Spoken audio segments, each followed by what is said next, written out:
Hi friends, இப்போ பாருங்கள் நம்ம உருளைக்கிழங்கு வறுவல் எப்படி செய்கிறதுன்னு பார்க்கலாம். எண்ணெய் ஊற்றிக்கலாம். டேஸ்ட்டான உருளைக்கிழங்கு எப்படி செய்கிறதுன்னு பார்க்கலாம். இப்போ எண்ணெய் காஞ்சதும் கடுகு போட்டுக்கலாம்.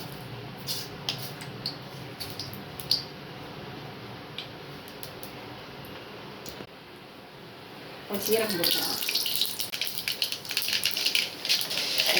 கடலைப்பருப்பு போட்டுக்கலாம். உளுந்து கொஞ்சம் போட்டுக்கலாம்.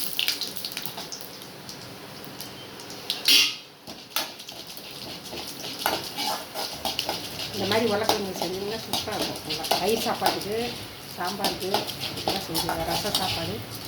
பூண்டு தட்டி வச்சுருக்குது, ஒரு 7-8 பூண்டு, அதை போட்டுக்கலாம். கருவேப்பிலை போட்டுக்கலாம்.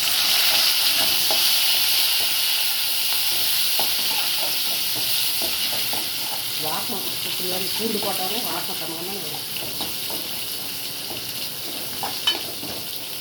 இப்போ உருளைக்கிழங்கு வேர்த்து வச்சுருக்குது, அதை நசுக்கி இப்படி போட்டுக்கலாம். நல்லா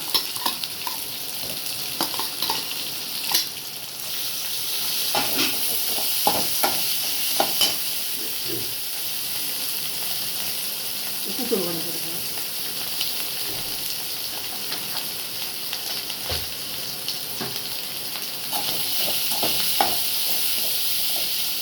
மஞ்சள் தூள் கொஞ்சம்,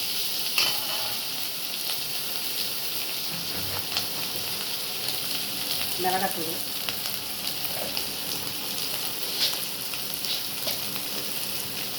மல்லித்தூள் 2 ஸ்பூன் போட்டுக்கலாம்.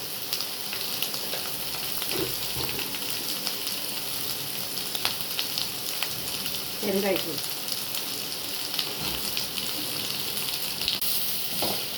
இப்போ மிளகுத்தூள் போட்டுக்கலாம். மிளகு காரம் எவ்வளோமா நிறையா போட்டுக்கலாம். போட்டு எண்ணெய் 3 ஸ்பூன் போட்டுக்கலாம்.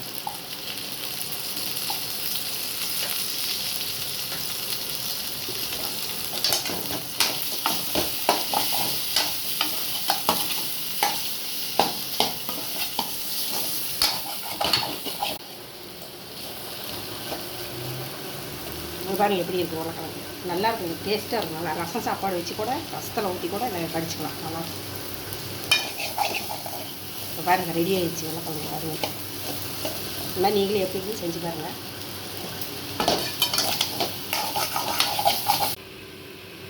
இப்போ பாருங்கள் உருளைக்கிழங்கு சூப்பராக ரெடி ஆகிடுச்சு. இந்த மாதிரி நீங்களே எப்படி செஞ்சு பாருங்கள். டேஸ்ட்டாக இருக்கும். நல்லா இந்த மாதிரி செஞ்சீங்கன்னா சூப்பராக இருக்கும். எப்படி செஞ்சு பார்த்து லைக் பண்ணுங்கள், சப்ஸ்கிரைப் பண்ணுங்கள். வாங்க சாப்பிட்லாம். பாய்.